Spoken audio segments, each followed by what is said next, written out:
있습니다. 자, 오늘 주제는 큰 잔치의 비유입니다. 큰 잔치의 비유. 대연회라고 하는 비유인데요.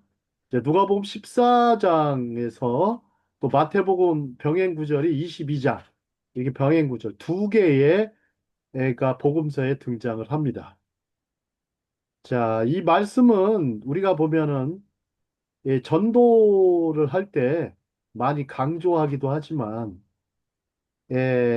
이 연회가 좀 특징이 좀 기존의 어떤 우리가 초대하고 좀 다릅니다. 만약에 이제 우리가 청와대에서, 저도 청와대에 가봤지만, 청와대 딱 가보면 초청할 때 초청장을, 보내죠.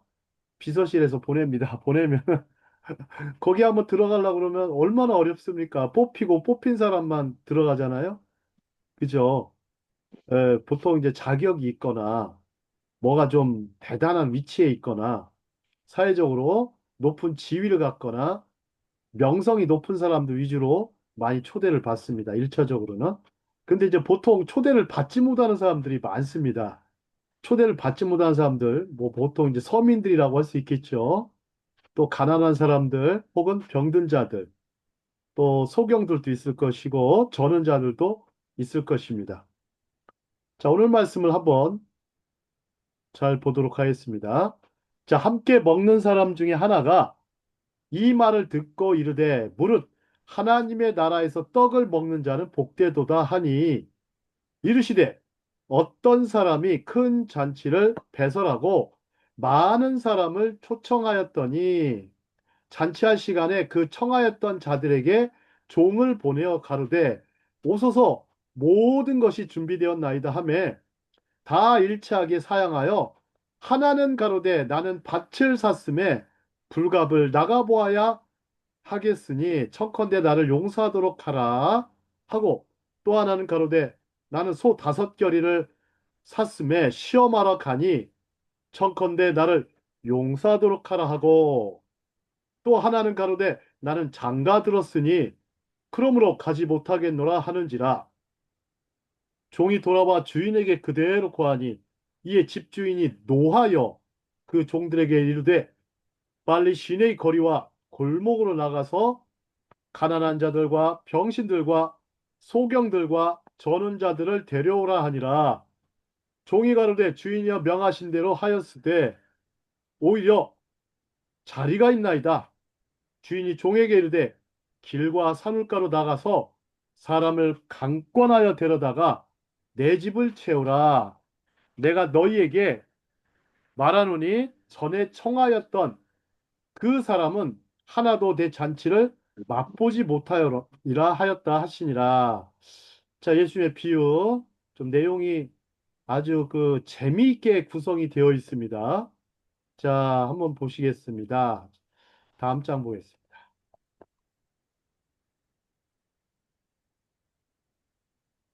자, 비유의 배경인데요. 자, 비유의 배경 보면 이때가 언제냐면 오늘 같은 안식일이에요. 자, 유대인들은 지금 안식일로 저 금요일 날 보내고 있죠.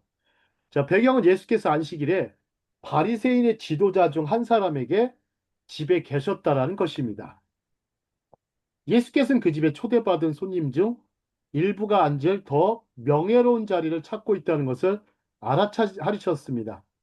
사람들이 이제 어느 자리를 가보면 명예로운 자리, 우리가 사진을 찍을 때도 아주 다들 자리가 정해져 있습니다. 자, 예수께서는 겸손하고 낮은 자리를 찾는 것에 대해 말씀하신 것입니다. 그런 다음 그런 주인에게 갚을 수 없더라도 가난한 사람과 불구자를 저녁 식사에 초대하는 것에 대해 말씀하셨죠.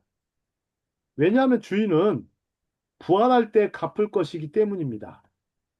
자, 강자가 약자를 돌보아야 한다는 논리이죠. 자, 이 부분에 대해서 지난 시간에 강의를 조금 했는데요.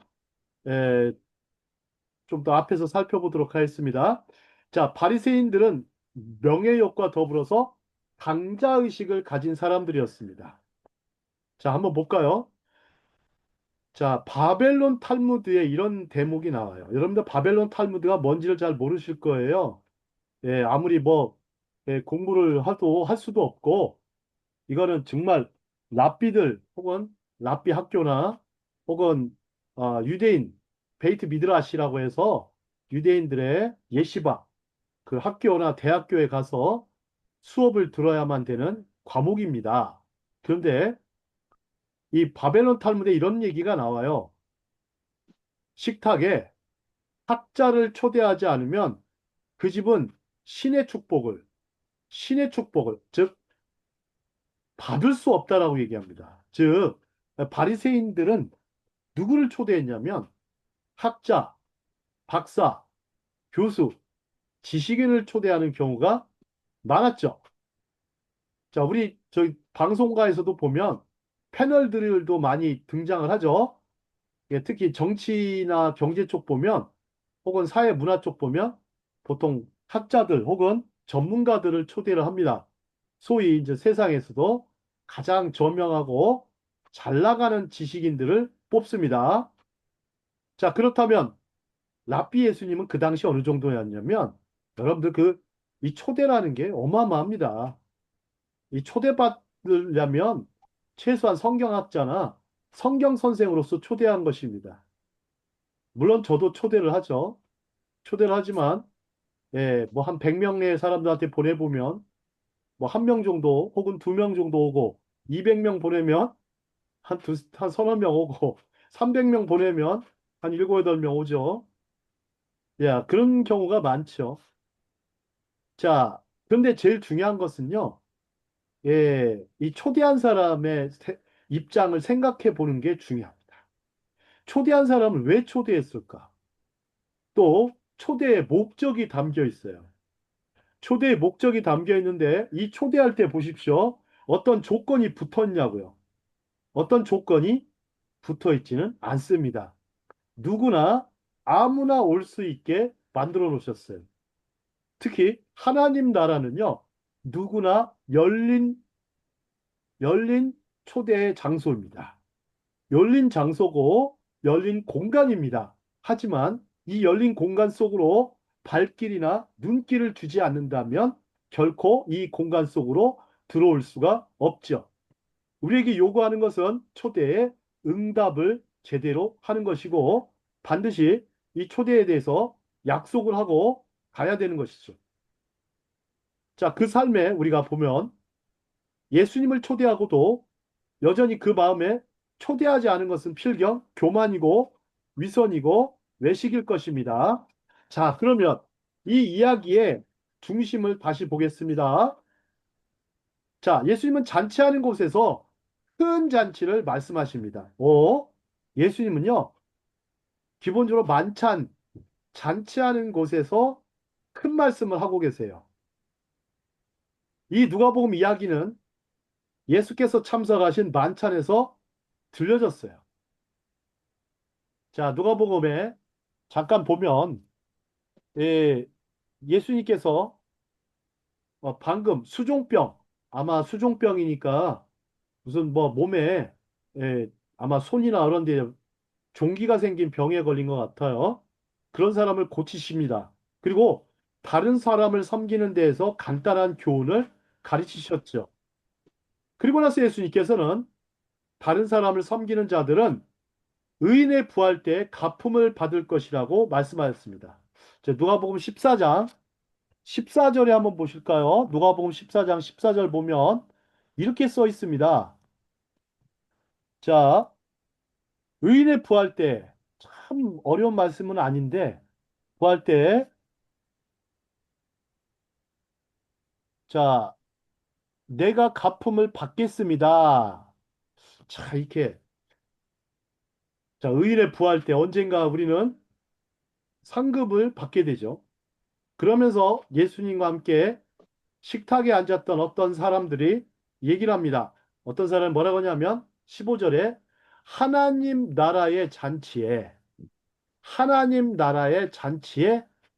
참석하는 사람은 복이 있도다. 즉, 하나님의 나라에서 떡을 먹는 사람은 복이 있도다. 요 말이 좀 어렵습니다.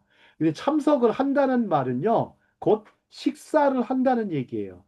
우리가 그 잔치를 베풀면 식사를 하게 되고 또 포도주를 먹게 됩니다. 그러니까 잔치는 기본적으로 이 좋죠. 근데 참 매주 한번 볼까요? 저도 거의 뭐 2주에 한 번 조금씩은 뭐 장례식장이나 혹은 결혼식장을 가거나 또 심지어 이제 돌잔치도 가끔씩 하는데 갈 때 이제 필요한 경비가 들기도 하지만 기꺼이 마음으로 축복하기가 하는데 요즘처럼 생각해 보십시오. 요즘 초대해가지고 딱 가보면 예 어떻습니까? 요즘 뭐 10만 원 정도 들고 가도 참 먹는 값이 7만 원, 8만 원 합니다. 식장에 가보면. 그러니까 10만 원을 내도 별로 남는 게 없어요. 예, 남는 게 없다 보니까 요즘에는 또 사람들이 또 그런 거 있으면 부담스러워 합니다. 근데 그러면서 그냥 가는 거죠. 가서 또 언젠가 또 가서 눈도장이라도 찍어야 되고 얼마를 냈느니 저거 하느니 확인해야 되는 것이죠. 하지만 오늘의 잔치는 그게 아닙니다. 조건이 없어요. 무조건적인 그런 면이 있어요. 무조건적인 그런 면. 우리의 어떤 뭐 값을 지불하고 대가를 지불하라는 그런 게 아니고 단순히 초대에 응답하기를 바라는 마음으로 하고 있죠. 자, 다음 장 보겠습니다. 자, 뭐 들어오시는 대로 뭐 하시면 되니까. 자, 그러면 하나님의 나라에서 떡을 먹는 자는 복이 있도다. 이게 도대체 무슨 말일까요? 보통 우리는 그냥 요즘 하나님 들어봐야 나라에서 될 것 떡을 같아. 먹는다? 자, 그러면 여기서 중요한 것은요. 이 떡을 먹는 행위가 아니라 떡을 먹는 자는 과연 누구인가를 고민하셔야 돼요. 떡을 먹는 사람은 누구일까? 떡을 먹는 것은 일반적인 식사이든 호화로운 잔치이든 식사를 함께 나눈다는 의미하는 잘 알려진 히브리어적 표현이에요. 그러니까 유대인들의 표현 중에 이런 표현이 있어요. 하나님 나라에서 떡을 먹는 자는 복이 있도다. 그러면 하나님 나라에 대한 개념이 이 사람들은 있는 거예요, 이미. 우리는 없어요. 우리는 믿기 전에는 예수님을 주요 그리스도로 믿기 전에는 하나님을 아버지로 믿기 전에는 전혀 그런 감각이나 관념이 없었단 말이에요. 하지만 유대인들이 이 말을 잘 이해하고 있었어요. 하나님 나라에서 떡을 먹는 자가 복이 있다. 즉, 이게 뭡니까? 은혜의 떡을 먹는 거예요. 은혜의 떡을. 그럼 은혜의 떡을 알고 있다니까요. 유대인들도요, 은혜라는 개념을 알고 있다는 말이에요. 헤세드라고 하죠. 헤세드. 그죠? 하나님 나라의 떡은요, 헤세드의 떡이에요. 자비의 떡이고, 은혜의 떡입니다. 그러면 이 떡이라는 단어를 잘 볼까요? 음식의 부족함이나 하찮음을 암시하는 것으로 이해되지 않습니다. 유대인들은요, 그거를 그냥 떡은 뭐 정도 뭐 별거 아니네 이렇게 생각하지 않았어요. 여기서 하나님의 왕국, 하나님의 나라는요, 가장 높은 의미에서 하늘의 왕국을 의미하지 않고 단순히 육적인 유대인이 여기서 말하는 메시아의 왕국을 의미해요. 여기다 몇 줄 치세요. 메시아의 왕국이에요. 유대인들이 생각하는 메시아의 왕국이에요. 아주 제한된 사고방식을 갖고 있었어요. 이는 그의 민족이 받은 의미에 따라 영광스러운 현세적 왕국이에요. 그러니까 이 사람들이 하나님 나라 말할 때는요, 자신들이 누릴 현세적 왕국이에요. 즉, 그 당시 강대국 로마를 막 무찌르고, 예? 예루살렘에 메시아 정부가 생기는 거예요. 예? 다윗의 후손이 와가지고 메시아 정부가 들어서서 예? 강력한 나라들 다 물리치고 바벨론 같이 강한 나라, 오늘날 같이 막 미국처럼 강한 나라를 그냥 물리치고 자신들만을 위한 메시아 왕국을 생각하는 거예요. 유대인들이 이방 세계를 지배하고 부를 누리며 행복을 두었던 모든 현세적 축복과 즐거움을 제공하는 왕국이죠. 성경학자 휘트비가 말한 거예요. 자, 그러면 유대인들은 어떤 생각이 있느냐? 유대인들은요, 종교성이 굉장히 강합니다. 한국 사람들보다 종교성은 훨씬 더 높아요. 이들의 열심은 우리가 뭐 따라갈 수가 없어요. 얼마나 대단한지. 하지만 이들이, 이들은요, 현세적 이들은 경제 면에서도 세계 최고죠. 또 학술적으로도 거의 세계 최고죠. 하지만 이들은 현세적, 현세적 종교인들이 많습니다. 자, 우리 요한계시록 19장 9절, 요한계시록 19장 9절 보죠. 한번 우리 홍경무 박사님 읽어주실까요? 요한계시록 19장 9절 여기 써 있습니다. 예, 요한계시록 19장 9절 제가 읽겠습니다. 자, 어린 양의 혼인잔치에 부름을 받은 자들은 내가 복이 있도다. 내가 수고를 안 하고 얘기를 해. 자, 박사님, 예, 김재현 박사님, 예. 지금 김은숙 목사님이 그게 안 돼서 들어오질 못하고 있다고 전화 왔어요. 이게 저기 광고지 하단에 보시면 밑에가 네. 전체 저기가 있어요. 거기를 클릭하시면 오픈이 됩니다. 그래도 안 된다고 그러네. 저는 들어왔는데. 예, 그럴 리가 없는데요. 예약이 안 돼 있다고 그렇게 나온다고 그러네요. 클릭만 하시면 들어올 수 있어요. 그 밑에, 클릭만 하면 들어온대. 예, 다 들어오게 돼 있어요. 예. 어떡하냐? 한번 해봐. 거기 나도 보면은 들어왔으니까 될 저기 거야. 초대장이 안 뜰 거예요. 밑에 눌러보시면 초대장이 뜰 거예요. 밑에 눌러보래. 초대장 뜬데. 전체라고 하는데요. 아마 카톡이 좀 전, 커가지고 그럴 거예요. 저기 광고. 전체. 네. 응? 전체. 그냥 쭉 한번 눌러보세요. 눌러보시면 읽어보시면 알아요. 거기 카톡으로.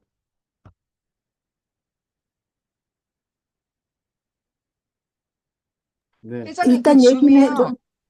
너무 안 보이니까 그거를 안 다운로드식으로 이렇게 누르지 않으면 펼치는 걸 모르는 사람 못 들어오겠더라고요. 다시 한번 음, 올려주세요. 예, 해야 지금 되나? 어떻게 해야 그러면은 되나? 지금 여기서 그래서 다시 못 나가서 할 들어오시는 수는 것 없고 같아요. 나가서 할 수는 없고 내가 네. 이렇게 해서 수정해서 올릴게요. 저도 네. 억지로 들어왔어요. 그래서 예, 못 그래서 그런 것 들어오네. 같아요. 그냥 이게 어머, 조금만 웬일이야. 관심을 갖고 보시면은 쉬워요. 쉬운데 아니, 그 제가 저도 좀 못 길게 들어올 뻔했어요. 해놔가지고 어머, 뭐야? 그러면서. 들리지? 길게 해놔가지고 예, 아니야, 네. 안 다들 돼. 저기 뭐 저 기계치들이 많으시죠. 예, 아니, 좋습니다. 기계치가 자, 문제가 전체 보기를 기계치는 안 아니고, 하고, 자, 아, 기계치는 웃긴다. 아니고, 안 우리가 된다니까 생각을 다시 하시면 보내라고 돼요. 그래. 그때도 다시 보내서 들어왔어. 목사님, 예, 김재훈 박사님, 좀 예, 미안하지만 다시 보내달래요. 왜 그러냐면 아무리 해도 안 된다고. 미안하지만 다시 보내주십시오. 미안합니다. 예, 지금 보낼게요. 지금 뭐, 다시 보낸대. 예, 다시 보내. 전체 보기를 눌러야 돼요. 전체 전체 보기. 보기를 전체 누르래. 보기를 해야 전체 되는데 아니, 보기. 안 돼가지고. 맨 밑에. 그걸 누르지. 다른 걸 못 눌러. 그리고 맨 밑에 하단에 있다고 그러네요. 보낸다. 아니, 전체 그래, 보기가 알아. 하단에. 음. 예, 지금 알아. 그렇게 그거 다시 보내면 안 갔어. 돼. 다시 갔으니까 해봐. 응. 예, 다시 가도 그거 보내면 안 돼. 응? 그럼 어떡해? 아, 나도 억지로 들어왔는데 최은미 선생도 억지로 들어왔다고 그러더라고.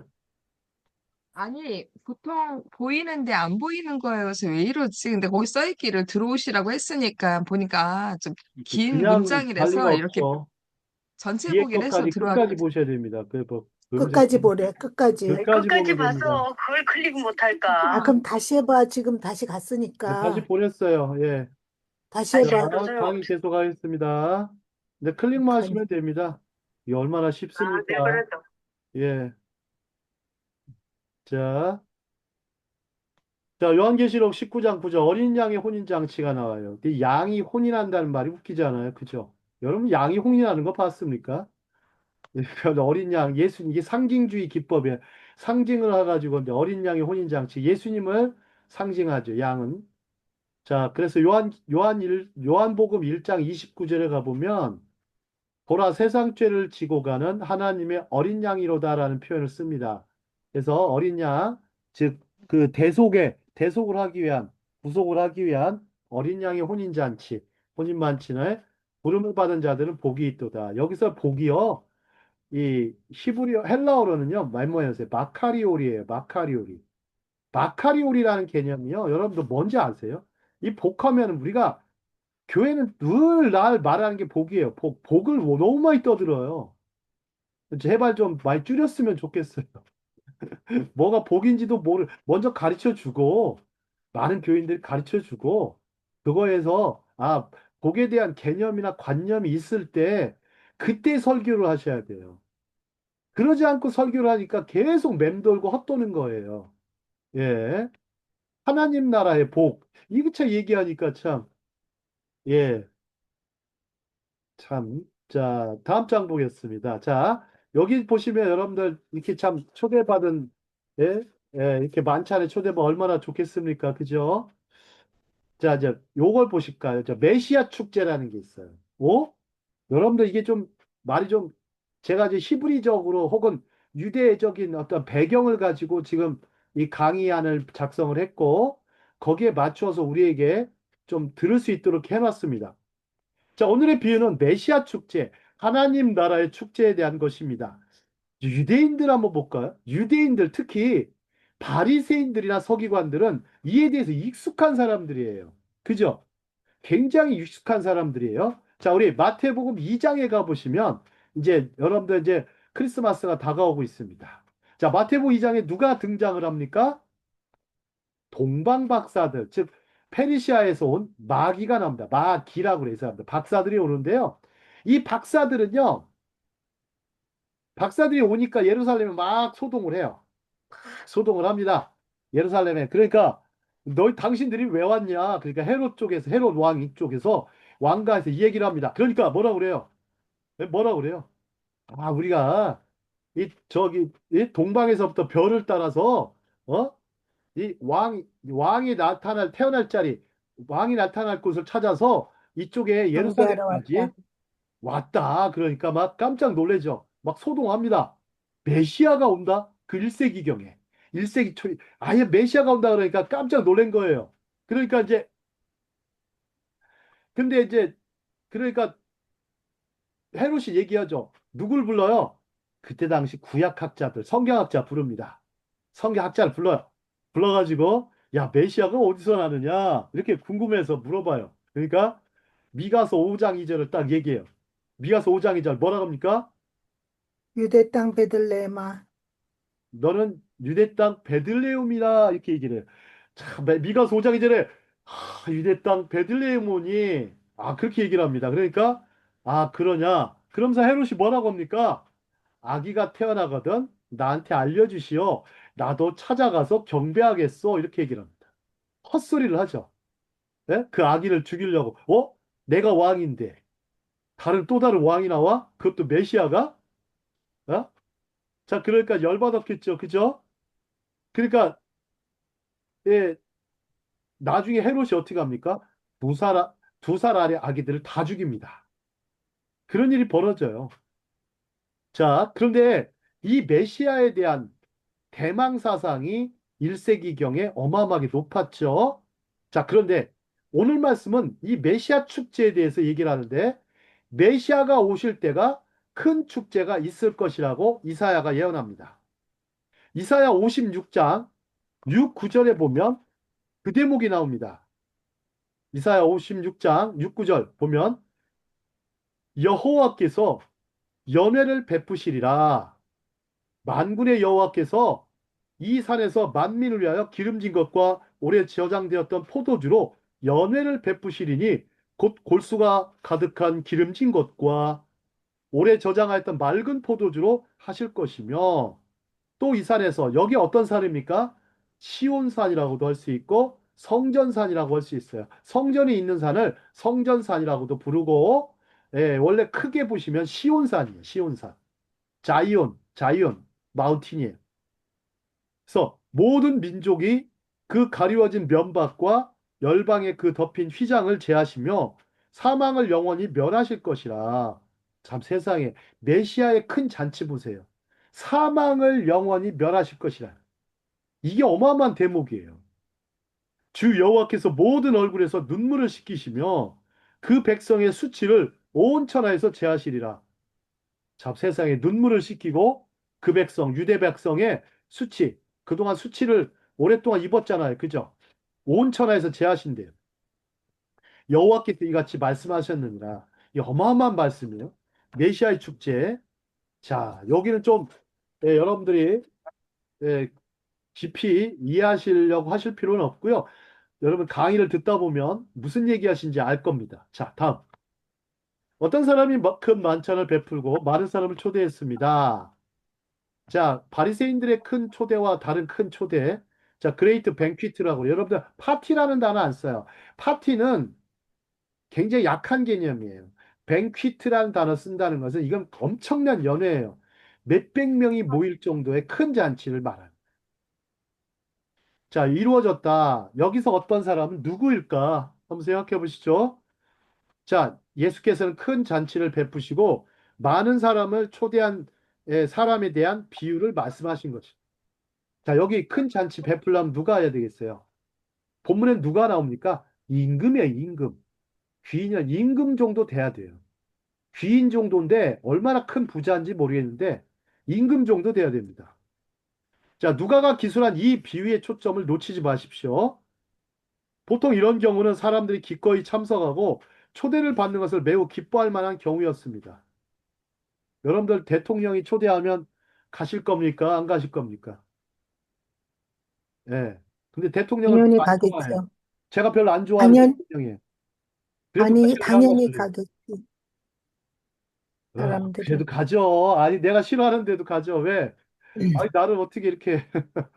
사람들의 마음은 간사합니다. 네, 간사합니다. 내가 싫어해도요. 어이, 대통령이 불러줬네? 국회의원이 불러줘. 아니면 뭐 잘 나가는 CEO가 불러줘. 별로 마음에 안 드는 회사인데. 그래도 가죠. 왜요? 사람이 마음이 간사하고 교만하기 때문이죠. 자, 대연회를 준비한 주인은 두 개의 초대장을 준비합니다. 그 당시에는요, 두 개의 초대장을 준비했어요.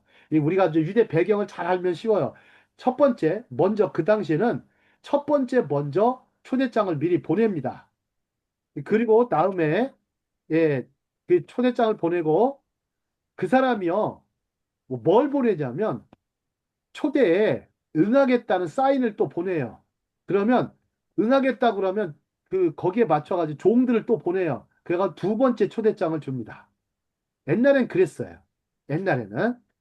자, 혼인잔치가 아마 그랬던 것 같아요. 막 몇 번씩 통보해줘야. 왜? 한 번 하고서 나중에 까먹을 수도 있잖아요. 그죠? 한 번 하고 그럴 수 있어요. 뭐, 야, 두 달 후에 우리 아들이 혼인잔치가 있네. 아, 그러면은 초대를 했는데 까먹을 수가 있단 말이에요. 예? 그렇죠. 옛날에는 뭐 달력이 얼마나 발달한 게 아니잖아요. 아, 지금처럼 얼마나 좋습니까? 이렇게 좋은 시대가 없어요. 그래서 두 개의 초대장을 보내서 좀 안전하게 초대에 응할 수 있도록 했습니다. 하나는 준비하고 있다는 초대장이고, 다른 하나는 준비가 되었을 때 드리는 초대장이에요. 그 특징이 달라요. 자, 그러면서 뭐라고 하냐면, 이때 보십시오. 오라, 모든 것이 이제 준비되었다. 이런 말을 쓰는 거예요. 우리 성경을요, 차근차근히 순서 개념을 따라 읽다 보면 성경이 깨달아집니다. 단순히 성경 공부를 어렵게 생각하지 마세요. 왜 이런 말이 나왔는지는 차근차근히 하다 보면 어느 순간 개념이 정립되어서 어느 순간 성경을 깨닫게 되고 이 말씀이 내 말씀이 될 수 있습니다. 자, 유대인의 풍습을 보면 시계가 발달하기 전 시대에 연회의 날짜는 오래전에 발표되었지만 정확한 시간은 바로 그날에나 발표됩니다. 자, 우리가 하나님 나라에 갈 것이라는 날짜가 정해져 있습니까? 없습니까? 우리 은숙성사에 어떻습니까? 하나님 나라에 들어간다. 날짜 정해져 있어요? 아니요. 그러면 하나님 나라에 들어갈 거라는 확신만 가져야 되겠죠. 믿고 갈 수밖에 네. 없어요. 날짜가 딱 정해졌다면 뭐가 됩니까? 우상숭배가 돼요. 하나님 나라를 우상숭배한다고. 여러분들 예수님을 경배하는 거와요. 예수님을 우상숭배하는 사람들이 있어요. 여러분 예수님이 우상숭배의 대상입니까? 아니면 경배의 대상입니까? 이거 잘 파악하셔야 돼요. 이상하게 우상숭배하시는 분들이 많아요. 예수님을. 그런 경우가 많죠. 자, 자, 비유적으로, 자, 우리는 하나님께서 모든 것이 이제 사람들이 와서 자, 그분에게서 받을 수 있도록 준비하도록 하셨다고 말할 수 있습니다. 예수님께서 이 말씀하실 때 준비 완료하시고 초대를 하시는 하나님의 사인을 볼 수가 있습니다. 자, 준비를 완료해 놓고요. 이제 자, 사인을 우리가 보내주시는 거예요. 자, 우리 급히 읽지 말고 대연애를 준비한 주인의 심사숙고를 살펴보는 눈초리가 필요합니다. 이 주인을 잘 생각해 보셔야 돼요. 주인을 생각. 자, 다음 장 말씀. 자, 그러나 그들은 모두 한 마음으로 변명하기 시작합니다. 자, 이제 한 마음으로 변명하기 시작해요. 하지만 예수님의 이야기에서 하인들이 두 번째 초대장을 주러 나갔을 때, 자, 모두가 거절하고 허무한 변명을 했습니다.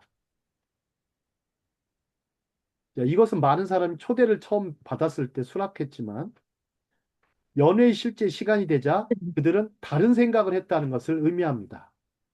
다른 생각을 하기 시작해요. 분명히 첫 번째 주었을 때는 어땠을까요? 초대에 응하겠다고 했을 거예요. 가야지 이렇게 마음을 먹었어요.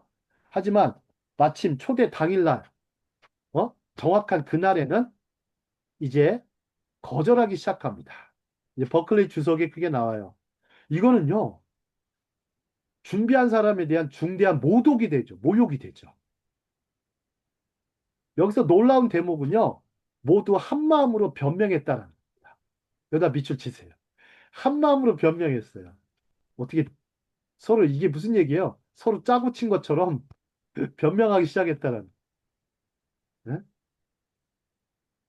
자, 그러면 왜 초대한 분에 대한 모독이 될까요? 이 변명이. 여러분들 어떻습니까? 정말 그 잔치 하나 베풀려면 막대한 시간과 돈이 들어가잖아요. 그죠? 거기다가 또 막 정성이 들어가고 또 거기에 했는데 일종의 이런 거예요. 여러분들 식당에 가보시면 비싼 호텔에 있는데 호텔을 예약을 했다고 생각해 볼게요. 근데 갑자기 한 50명을 가겠다 해놓고서 나중에 노쇼를 하는 거예요. 노쇼가 뭔지 아시죠? 노쇼. 계약금만 한 10%만 내고 노쇼를 하는 경우예요. 그럴 때 그 식당 주인의 심정은 어떨까요? 우리 최은미 아나운서. 호텔 사장의 그 심기는 어떨까요? 많이 속상하고, 신뢰감이 많이 깨져서 다른 예약을 받을 때 되게 더 예민해질 것 같아요. 예, 법적 조치를 하죠. 법적 조치. 법적 조치를 하죠. 왜냐하면 배상을 해줘야 됩니다. 그거에 대해서 노쇼를 하면 가겠다고 해놨으면 거기에 맞춰가지고 음식을 다 준비하잖아요. 그죠? 이게 네. 법적 조치를 하면 그것을 받을 수가 있습니다. 민사법상. 요즘은 그렇습니다. 근데 과거에는 그게 돼요? 과거에는 그게 안 돼요. 예. 그러니까 굉장히 아마 모욕감을 느끼고, 굉장히 아주 화가 단단히 나죠. 그렇겠죠? 자, 이제 비유 속에 변명자가 몇 명 나옵니까? 3명. 세 명이 나옵니다. 자, 비유 속의 첫 번째 변명자. 자, 한번 변명 볼까요? 자, 18절입니다. 18절 두 줄을 우리 최은미 아나운서 읽어주시죠. 나는 밭을 샀음에 불갑을 나가 보아야 하겠으니 청컨대 나를 용서하도록 하라. 자, 변명은 변명은 만들어진다. 만들어진다. 그쵸? 변명은 만들어져요.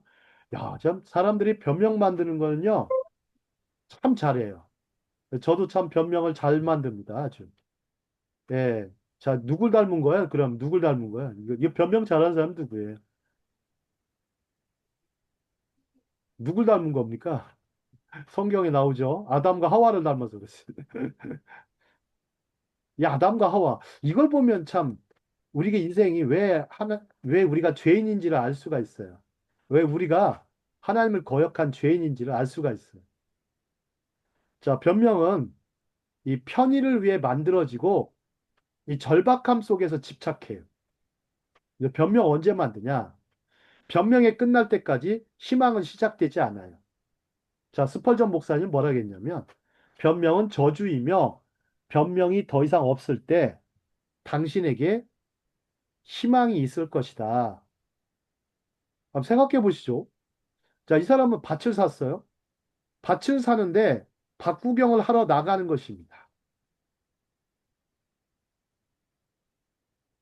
그리고 거짓으로 양해와 용서를 구하죠. 사실 이는 마음에도 없는 말이에요. 그죠? 아니, 밭을 샀으면 뭐 그날 샀습니까? 그날 산 거 아니죠. 그죠? 아마 한 좀 됐겠죠. 그냥 뭐로 하는 거예요? 인사치레. 여기다 밑줄 치세요. 인사치레가 많아요. 인사치레로 하는 말이 많다. 변명은 왜 그렇게 훌륭한 초대가 거부되었는지 설명하기 시작하죠. 이것은 많은 사람이 묻는 중요한 질문에 대한 답입니다. 자, 여기 한번 보시죠. 만약 기독교가 그렇게 진실되고 그렇게 좋다면 왜 더 많은 사람들이 그것을 받아들이지 않을까? 여러분, 기독교에 좋습니까? 안 좋습니까? 잘 모르겠죠? 그쵸? 잘 모르겠죠. 예. 아, 좋다 그러면. 근데 이것은 어떤 거예요? 좋다라는 얘기는요, 맛을 보고 경험하기 전에는 몰라요. 그죠? 그것을 막 깊이 누려보고 그 안에서 기쁨과 자유와 행복을 맛보기 전에는 알 수가 없어요. 그죠? 자, 그럼 왜 더 많은 사람들이 초대를 받아들이지 않을까? 이거 궁금하지 않으세요? 왜 많은 사람들이, 아, 그렇게 좋다는데, 왜 받아들이지 않을까? 자, 이제 고민하시기 바랍니다. 자, 두 번째. 이제 비유 속의 두 번째 변명자가 나옵니다. 두 번째 변명자. 자, 나는 소. 여기도 한번 읽어줄까요? 자, 최유미 아나운서. 나는 소.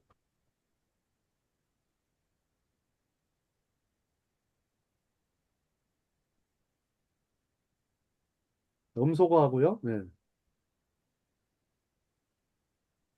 누가복음 14장 19절. 앞에 써 있잖아요. 예. 나는 소. 소라고는 안 보이는. 붙어서 소 5마리는 이거 아니에요? 예, 그렇죠. 예, 나는 소 5결의를 샀음에 시험하러 가니 청컨대 나를 용서하도록 하라. 자, 소 소 다섯 다섯 마리는 결이에요. 자, 정말 큰 여러분, 돈을 들인 예. 것이다. 여기까지 이 결이가 뭔지 아시죠? 결이? 이렇게 소 이렇게 두 개로. 예, 두 개로. 마리는 하나고요. 결이는 겹친 거예요. 두 네. 마리를 그러니까 여기 하나처럼 다섯 한다. 마리가 아니고 다섯 결이에요. 그렇죠. 결이에요, 교수님. 결이. 네, 마리가 소 아니고 다섯 결. 마리는 정말 큰 돈을 들인, 여기 잘못됐네. 저도 그럼- 써놓고. 그러면 열 큰 마리가 돈을 되는 들인 거죠. 소 10마리 정도 최소. 그런데 시험한다는 것은 5마리에 아마 5결이니까 멍에를 매는 행위를 말해요. 자, 그 일로 바쁘니 자신에게 양해를 구해달라고 주인의 종들에게 말하는 것입니다. 이 자신의 소유나 물질에 대한 집착이나 애호가 강한 두 사람의 변명입니다. 자, 교회에서 초대를 하면 정말로 이런 일이 벌어지죠. 교회에서 어떻게 초대합니까? 네. 뭐, 천국잔치 해가지고 초대하죠. 막, 부르죠. 그죠? 초대장 하면서 막 각기 사람들을 잔뜩 보내지. 여기저기 막 연락해가지고 막, 예, 지인들 초대하고, 또 초대 응한 사람들 뭐도 해요. 막 상품권도 주고, 선물도 주고, 상금도 주고, 또 거기다가 또 뭐도 합니까? 예. 예, 저도 최근에 초대받아서 알아요. 아주 서울 모임인데 갈까 말까 고민돼요. 예, 대상은 100만 원, 뭐, 예, 뭐, 온 사람들 무조건 5만 원 상당의 저걸 주겠대요. 아, 참 좋던데. 예, 제가 뭐라겠어요. 꼭 가겠나이다, 이렇게 했죠. 자, 야, 뭐, 그냥 가면 뭐 준다 그러는데, 뭐, 어떻게 가겠어. 또, 자, 벌어진다. 자, 우리가 새로운 것을 살 때, 우리 신상을 산다고 생각해 보세요. 우리 그 당시 소를 샀다고 생각해 볼까요? 우리는 거의 항상 그것에 몰두하는 경향이 있습니다. 자, 물질적인 것들과 경험에 대한 몰두는 예수를 따르지 않는 것에 대한 흥한 변명이에요. 우리 예수님을 왜 안 따를까? 보면 어떤 새로운 것들, 물질적인 것들, 혹은 아직 거기에서 느끼는 어떤 짜릿한 경험이나 그런 것에 몰두하기 시작하죠. 그럼 예수님을 따르기 어렵죠. 그죠? 자, 잔치에 초대를 받으면 보통 사람들은 돈을 충분히 내야 한다는 일종의 뭐가 있냐면 납부의식이 생겨요. 납부의식. 그죠? 그래서 자신이 산 것들에 대해서 집착하면서 그런 돈과 시간이 있으면 아깝고 손해본다는 의식도 생겨나죠. 이걸 납부의식이라고 그래요. 예, 아마 경제 심리학, 여러분들 경제학도요, 심리학하고 관련이 깊습니다. 아시겠죠? 소비 심리 아시죠? 소비 심리, 구매 심리가 다 그런 거예요. 예, 초대도 일종의 구매 심리를 자극하는 거예요. 자, 다음 장. 다음 세 번째 비유. 자, 이제 여기도 한번 읽어주시죠. 자, 최은미 아나운서. 나는 아내와 결혼했다. 나는 장가를 들었다. 자, 여기 좀 이 세 재밌는 번, 대목이 예. 나와요. 네. 이 세 번째 변명을 들으면 듣는 사람 아마도 박장대소를 내었을 것이죠. 예수님이 이렇게 비유를 하는데, 야, 보니까 아주 비유가 재밌어요. 아, 나는 뭐 밭 샀어? 난 소 샀어. 이제 소 사서 훈련시켜야 돼. 이제 세 번째 변명. 나는 아내와 결혼해서 못 가겠다. 야, 이보다 강력한 변명은 없어요. 예, 아내가 가지 말래. 뭐 이런 거죠. 그죠? 예. 나 아내 결혼했어. 나 장가 들었어. 못 가. 자, 아마 예수님의 촌철살인이죠. 아주 익살. 그러니까 잔치집 식탁에서 웃음이 퍼졌을 것입니다. 어디까지나 제 생각은 아닙니다. 자, 하지만 이 비유는 언중유골이 있음을 깨닫게 됩니다.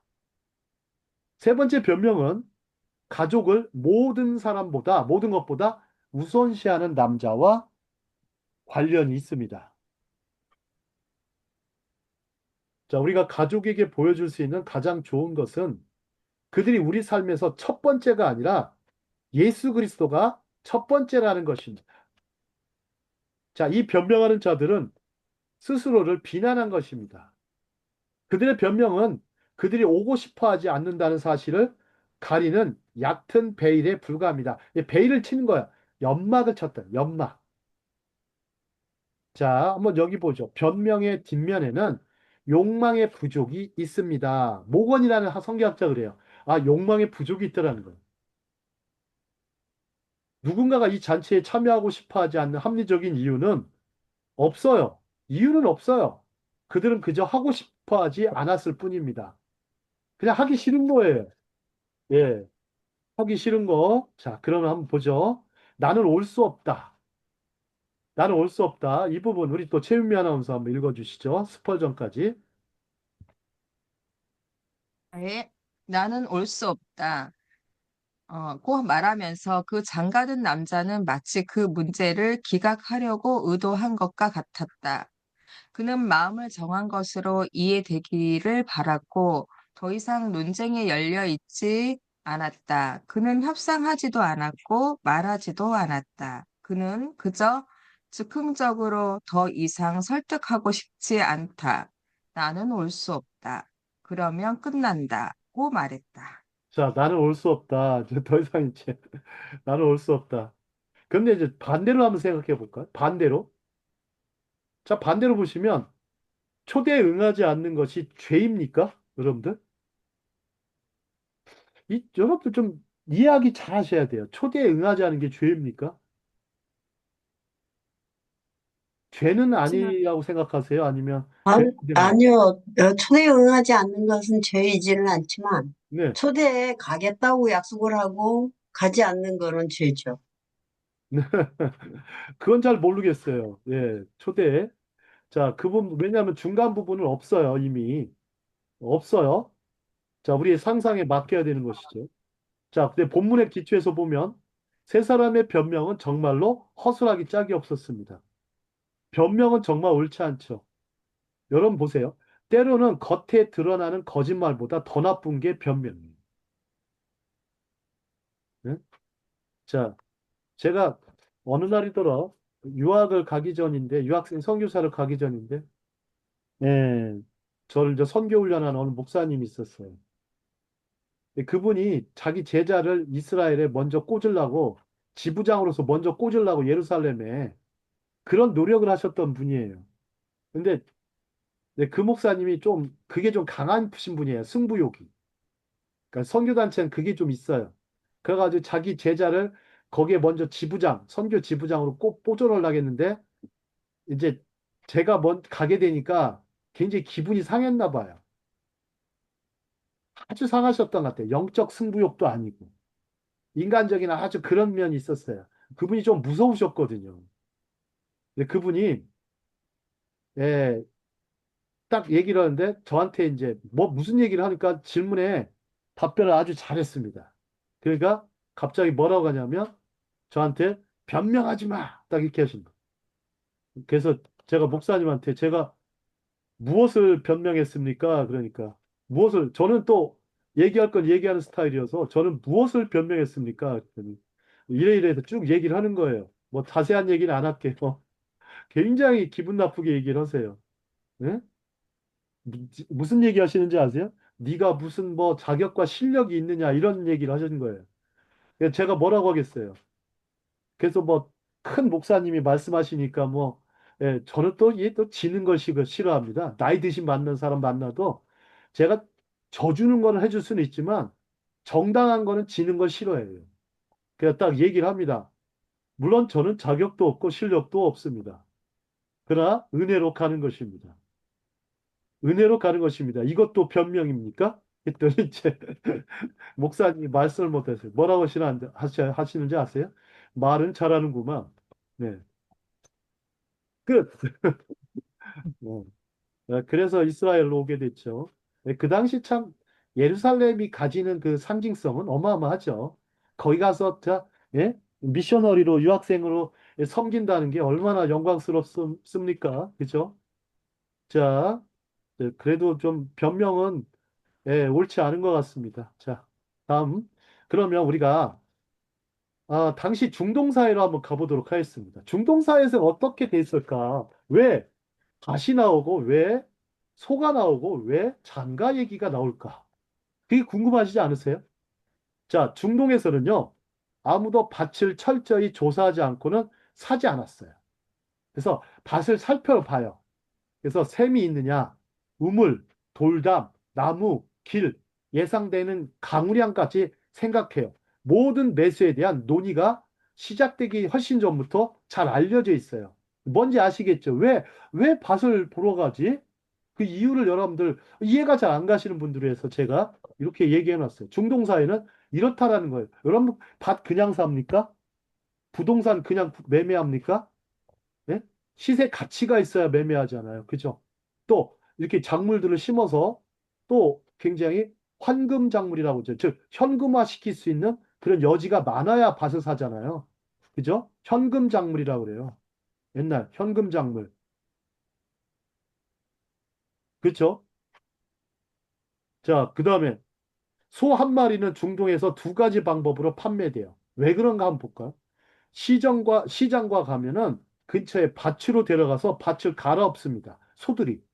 쟁기를 가지고서 밭을 갈아엎는 시험을 해요. 그 시장에서 사면 얘가 잘 하나 못 하나. 소가 이 멍에를 씌우고 그 다음에 밭을 잘 가나 안 가나 논을 잘 가나 안 가나 이렇게 시험하는 일이 벌어져요.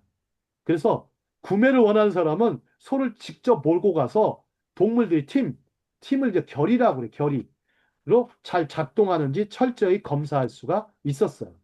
그래서 이 비유의 배경을 잘 이해를 하면, 그렇구나라고 아하 반응을 하게 되죠. 이제 뭔지 아시겠죠? 그리고 그 당시 결혼 볼까요? 자, 결혼은 왜 이렇게 문제가 될까? 자, 무척 축하받을 일이죠. 그죠? 근데 장가는 이미 들었어요. 그죠? 장가는 이미 들었단 말이에요. 근데 아마 이 대연애와 겹쳤을까요? 안 겹쳤을까요? 안 겹치지 겹쳤어요. 않았죠. 나 장가 들었다. 아마, 아마 결혼한 지 아마 한 달 정도는 됐을 것 같은데, 나 장가 들었다. 예? 초대한 종이한테, 종이 찾아가서, 아니, 왜 초대 오시겠습니까? 그러니까, 나 장가 들어서 못 가. 예? 그러면 종이 뭐라고 하겠어요? 종은. 아니, 장가는 한 달 전에 가지 않았습니까? 이렇게 할 수도 있겠죠. 하지만 중간은 다 없어요. 그죠? 중간은 없어요. 자, 비유가 특징이 있어요. 비유가 왜 특징이 있냐면 짧아요. 그리고 생각을 많이 해봐야 돼. 생각을. 하지만 연결할 수가 있어요. 자, 그런데 이들은 왜 처음에 가겠다고 하였을까? 이게 중요해요. 왜 처음에 가겠다고 했을까? 자, 허약한 변명과 부조리. 여기다 밑줄 치세요. 문화의 힘이다. 세상에 이 문화가 갖는 힘이 있어요. 여러분들 그 문화가요. 오히려 그리스도를 대적하는 문화가 있어요. 하나님의 나라를 대적하는 문화를 우리는 지금 경험하고 삽니다. 그죠? 저 한번 볼까요? 사람들은 땅, 소유물, 부동산을 사기 전에 그 땅을 미리 볼 수 없나요? 볼 수 있었겠죠. 그죠? 왜냐? 초대받은 시점이 아마 예를 들어 한 달 전이라고 할게요. 그 사이에 시간이 없었을까요? 과연? 충분한 시간을 줬을 겁니다. 그리고 사람들은 황소, 자, 두 번째, 일과 노동을 사기 전에 먼저 시험해 보지 않겠는가? 그렇겠죠. 그죠? 사기 전에. 근데 그 소를 샀으니까 시험해 보겠다는 게 아니라, 아니, 사, 시험해 보고 사는 거 아니에요? 그죠? 이것도 변명인 거죠. 시험해 보고서 사겠죠. 그죠? 여러분, 그렇지 않습니까? 여러분들, 저는 이제 오랫동안 큰 학원과 여러 군데서 강사 생활을 해봤는데, 강사나 뽑으려면 뭐부터 합니까? 뽑아놓고 시강합니까? 시강해놓고서 뽑습니까? 시범 강의. 강사는 시험해봐야, 테스트를 해봐야 될 거 아니에요. 그러니까 이력서, 레주메에 있는 것만 가지고는 안 돼요. 당신이 뭐 연세대를 나왔던, 한양대를 나왔던, 그것도 물론 중요한 부분이지만, 그것 때문에 쓰지는 않습니다. 왜요? 강사로서 적합하냐, 안 하냐를 따지는 것이죠. 피트니스를. 그죠? 그래야 이 사람이 내 학원을 돈을 벌어줄 사람이냐, 아니냐, 내 회사를 미래지향적으로 돈을 벌어줄 사람이냐, 아니냐, 그걸 판단하는 거죠. 저도 학원장을 한 십몇 년을 했습니다. 물론, 예, 교회에서도 목회를 좀 옆에서 서포트했지만. 자, 그러면 결혼할 계획이 있는 사람, 이런 관계성이죠. 행사에 가는데 동의할까요? 행사에 가는데? 자, 한번 보죠. 여러분들 지금 여기는 잘 어딘지 모르겠지만 시골인지 도시인지는 모르겠습니다. 여러분들 지금 다 어디에 사세요? 자, 의숙성 이사님은 지금 대도시에 사시죠, 그죠? 아주 그것도 대도시도 아니고 특별시에 사십니다. 메트로폴리탄에 살죠, 그죠? 안 그렇습니까? 메트로폴리스. 아주 예, 서울특별시. 예, 서울특별시. 저는 광역시도 아니고, 뭐, 직할시도 아니고, 저는 그냥 아산시에 삽니다, 아산시. 아산시. 예. 자, 여기는 아주 농촌이 차로 5분만 딱 지나가면 농촌이 나와요. 야, 이게 좋은데? 하면서 저는 좀 머리 셀 일 있으면 차만 조금 몰고 나가면 훌륭한 호수와 숲과 들판과 그런 것들이, 그다음 바닷가도 가까워요. 한 15분만 가면 바닷가가 나옵니다. 그 얼마나 좋습니까? 그 다음에 산에 가고 싶으면 아주 얼마나 잘 되어 있는지 몰라요. 예. 자, 이번 주에는 아마 북각꽃이 5천만 송인가 5천 송인가 피어 있는 피나클랜드에 가고 싶습니다. 5천만 송이라고 합니다. 도대체 얼마인지 모르겠어요. 500만 송인지 50만 송인지 뭐 굉장히 많이 심겨져 있다고 그래요. 자, 대도시에 살다 보면 대도시 문화의 힘에 사로잡히게 됩니다. 음. 당시 유대 문화에서도 그랬을 것입니다. 약속을 해놓고도 지키지 못하고 작정하고도 실천하지 않고 말과 행동에 표리부동이 어디 가나 흔했습니다. 흔하니까 어떻게 돼요? 그냥 용납되는 거예요. 늘 그러니까. 응? 온다고 해놓고 안 왔어. 막 괘씸해서 막 저놈 저거 진짜 다시는 저거 뭐 복수심에 불타고 그러진 않는다는 거예요. 그죠? 하지만 이런 건 있어요. 여러분들, 나이 들어서 누군가가 초대를 했다고 생각해 볼까요? 근데 한 번 안 갔어요. 변명하고. 그러면 다음에 부를까요? 안 부를까요? 안 부를까요? 안 부르기 쉽죠. 한 번은 기회를 주죠. 대도시에서도. 한 번은 또 불렀어요. 근데 그때도 안 왔어요. 그러면 다시는 안 부릅니다.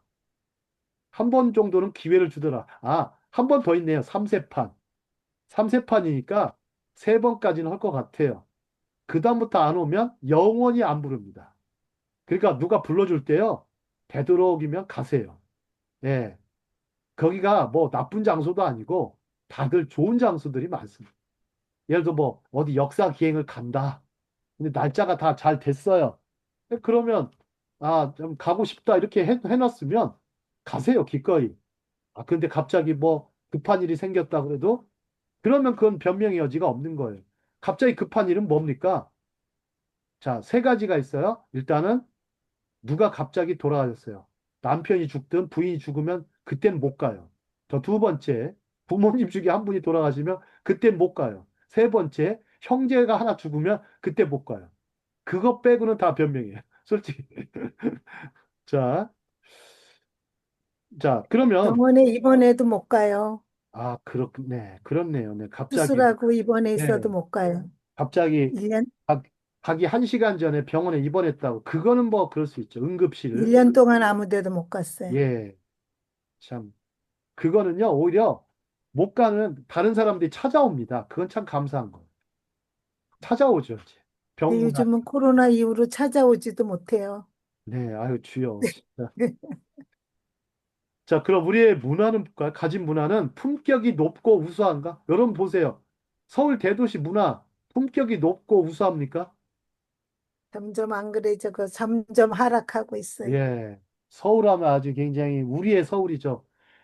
우리의 서울, 막 서울 찬가를 그냥. 종로에는 사과나무를 심어보자. 막 서울, 서울, 서울, 막 조용필 노래도 있고. 또 뭐 누가 정수란가? 가수 막 서울 행진곡을 아니, 부르죠. 그렇게 좋았던 서울입니다. 지금은 서러워서 우는 서울. 아주 서울. 그 자, 종로의 인사동 거리도 예술의 거리였는데 저번에 얼마 전에 가보니까 막 장사치들 그냥 길거리에 다 예, 변해버렸어. 너무 하락하고 있어요. 네. 가서, 인사동 가서 인사라도 좀 해야 되는데, 좀, 인사하기도 싫습니다, 이제. 안인사동. 저, 너무나 너무 자, 아주 품격이 정말 높고 우수하지 않죠. 갈수록 퇴폐적이 되고, 또 심리가 음란하고, 추하고 악한 그런 도시로 돌아가고 있습니다. 자, 허약하고 터무니없는 변명과 부조리가 어디 가나 많기 때문입니다. 자, 품격이 높은 사람들은요, 저품질, 저품격, 그런 걸 원하지 않죠. 그죠?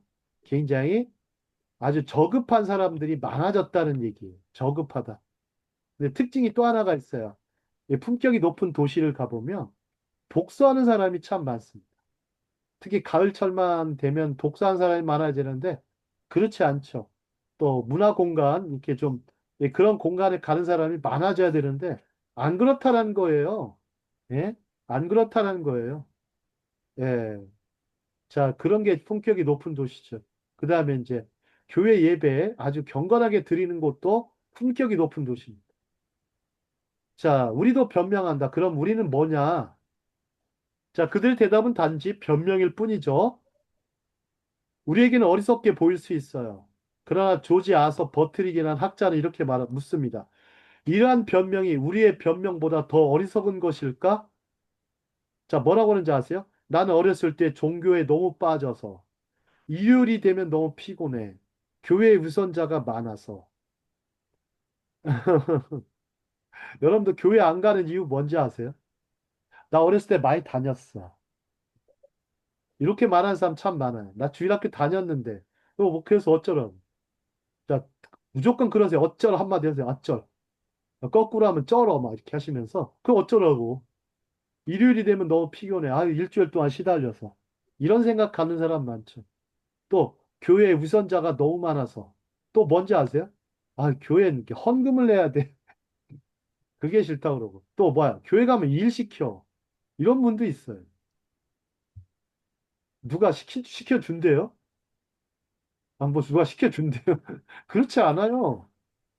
그냥 막무가내로 맡기지 않죠. 그죠? 네. 기도하고 맡기는 거죠. 네. 자, 이렇게 변명이 많습니다. 특히 교회 안에 만연된 변명이 많습니다. 자, 이 변명 처리를 잘 하셔야 돼요. 특히 목회하시는 분들은 이 변명 처리를 잘 하셔야 돼요. 하여튼 변명에 대한 설교 한번 하십시오. 이거 설교하면 참 재밌을 것 같아요. 네. 웃다가 울다가 막. 자, 자, 여기는 뭐, C.S. 루이스, 영광의 무게와 다른 연설들인데요. 자, 이 부분보다는, 자, 다음 장 보겠습니다. 자, 변명에 대한 변명. 네? 변명에 대한 변명. 네, 경고장. 자, 변명에 대한 변명을 한번 해볼까요? 여러분, 변명이 두 가지 의미가 있어요. 여러분, 변증 아시죠? 변증, 변명, 제대로 하는 거. 그게 중요합니다. 자, 이런 변명이 하나 있을 것 같아요. 나는 아직 너무 어리다, 젊다. 그러니까 뭐라고 해요? 나는 내 방식대로 잠시 동안 내 인생을 살고 싶다. 교회는 늦게 가도 된다. 네, 제 아버지한테 이런 경우가 있었어요. 제가 아버지한테 전도를 했습니다. 대학교 3학년 4월 달 중순입니다. 4월 중순인데 아버지한테 전도를 했습니다.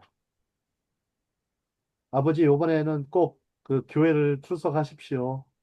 이제 아버지가 벌써 이제, 예, 그때 당시 50 중반이 되셨는데, 출석하십시오. 이제 좀 나오시고 예수님 믿고 꼭 구원의 길로 들어주십시오. 그러니까 아버지도 나도 안다. 내가 때가 은퇴가 하면 그때 교회를 다니겠다.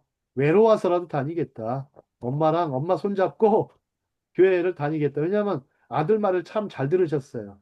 근데 그때까지만 해도 그냥 그래 뭐 주님이 아버지 믿을 때까지는 안 오시겠지.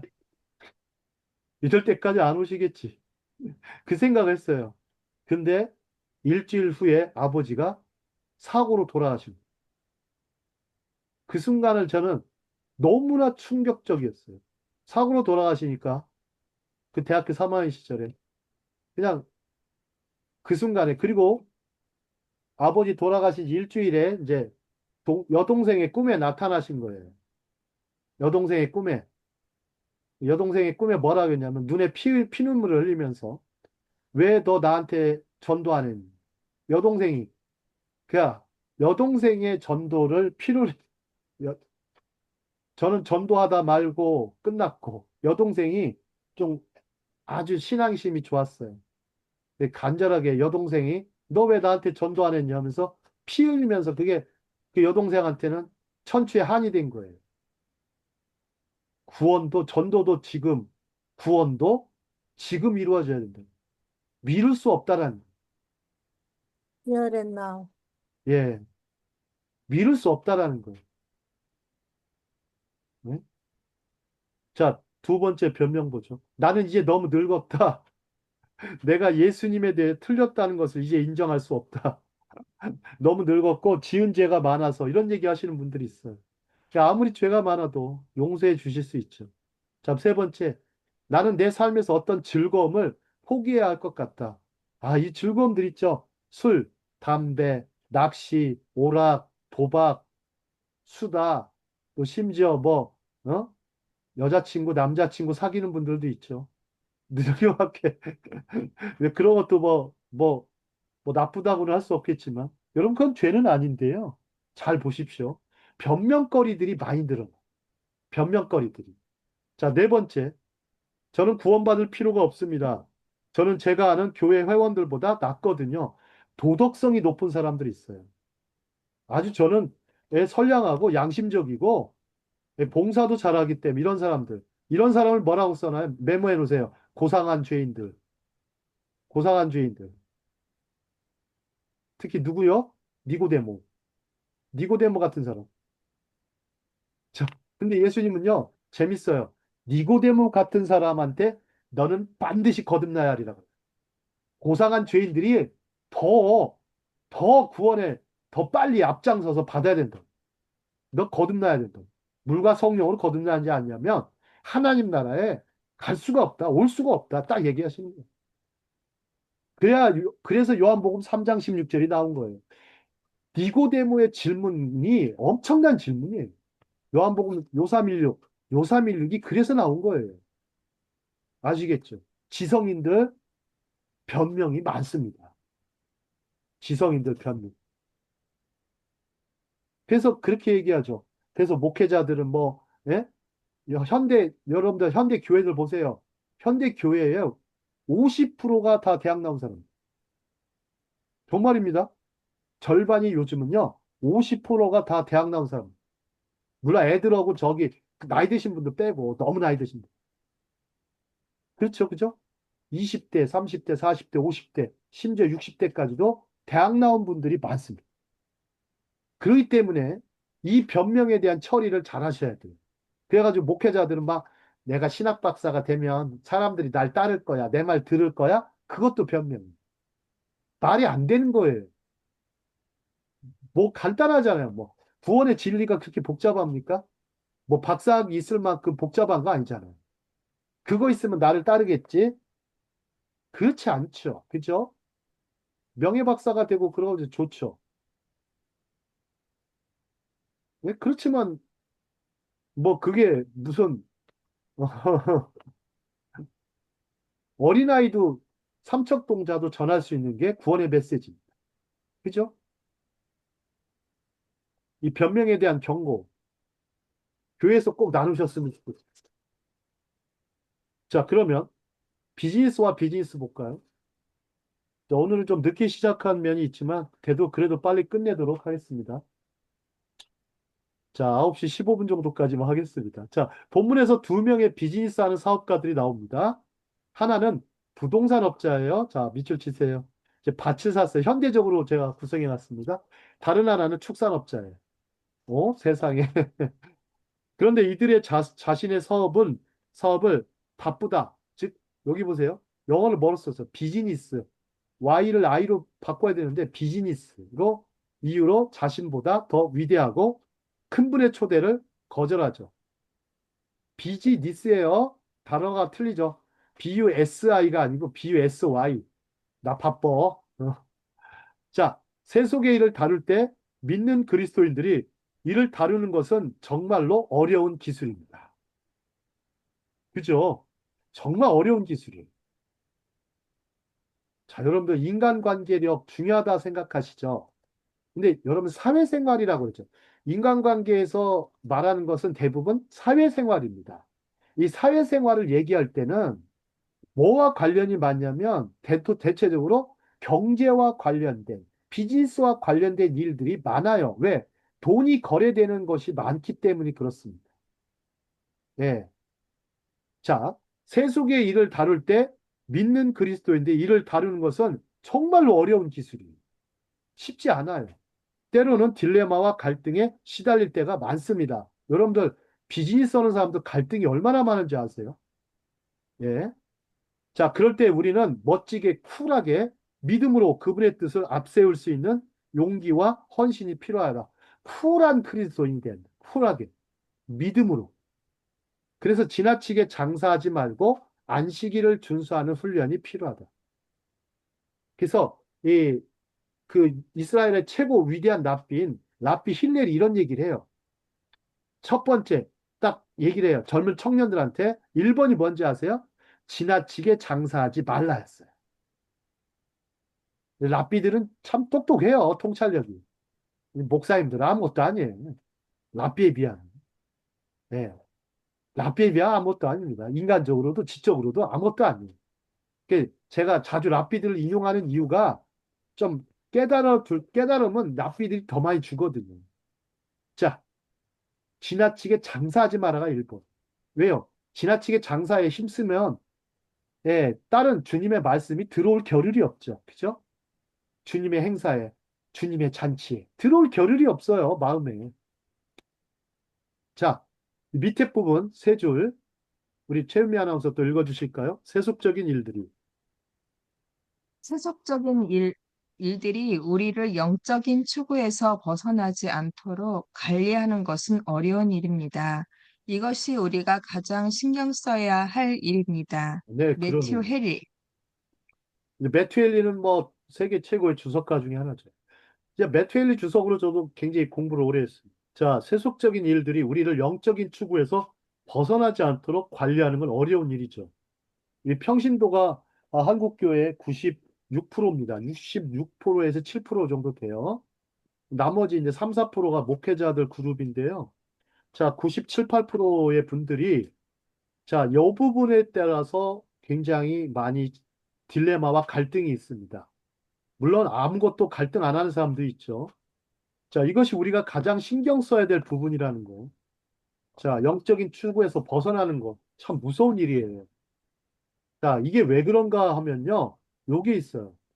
다른 사람을 기쁘게 하려는 우리의 욕망 때문에 그렇습니다. 다른 사람을 기쁘게 하려는 우리의 욕망. 자, 제가 이렇게 자주 쓰는 문장이 있어요. 아름다운 삶은 어떤 삶일까? 바로 남을 기쁘게 하는 게 아니라 나답게 사는 삶이다. 나답게 산다. 나답게 살려면 내 개성도 추구해야 되고, 내가 그만큼 좀 나답게 살려면 좀 실력도 필요해요. 또 실력도 필요하고 자긍심도 있어야 돼요. 그 다음에 또 열등감에 시달리지 말아요. 그리고 내가 남의 인생 대신할 수 없다. 남의 인생 살라 바쁘게 사는 것이 아니죠. 그죠? 자, 아름답다라는 것은요, 제가 이제 국어학을 좀 보면, 제가 좀 책은 좀 읽은 사람이라는 게 느껴지시죠? 아름답다는 것은요, 아답다라는 말이에요. 원래 아답다. 나 아짜 써요. 나 아짜. 아답다.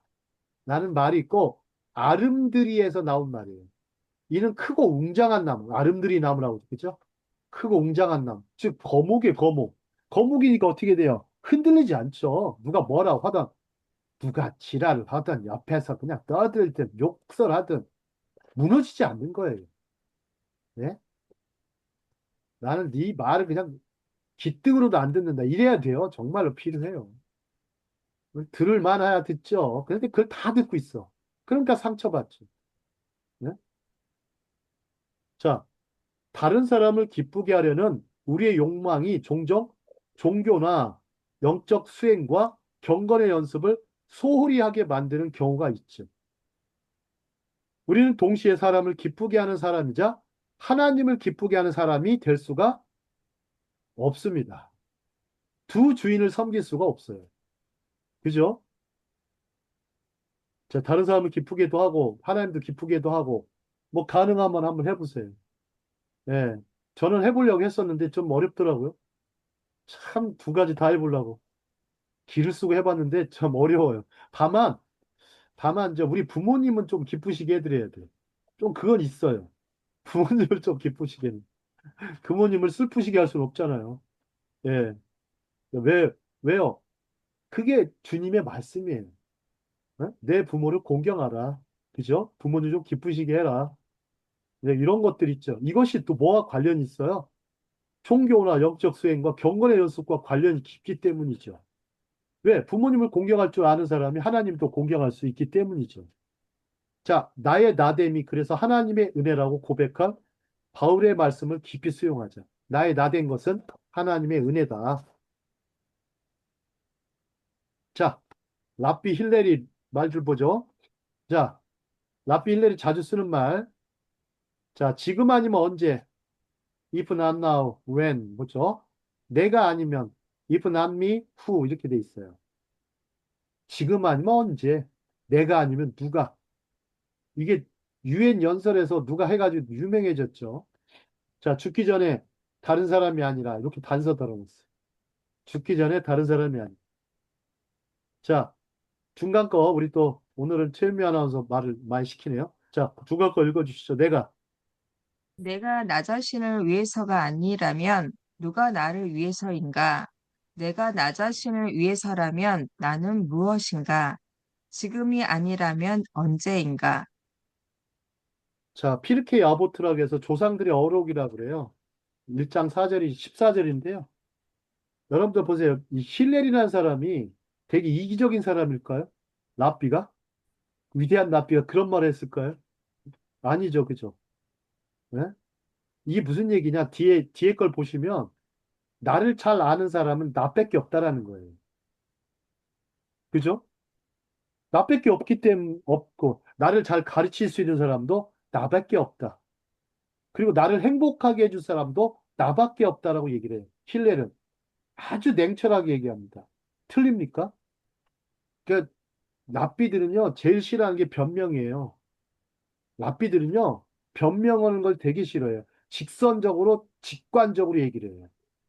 그게 맞다고 봐요, 저는. 예, 애둘러서 얘기 잘 안 해요. 애둘러서 얘기 잘 안 해요. 물론 헛소리하는 양반도 있지만. 자, 지금이 아니면 언제? 자, 무엇인가 할 때도요, 지금 아니면 언제?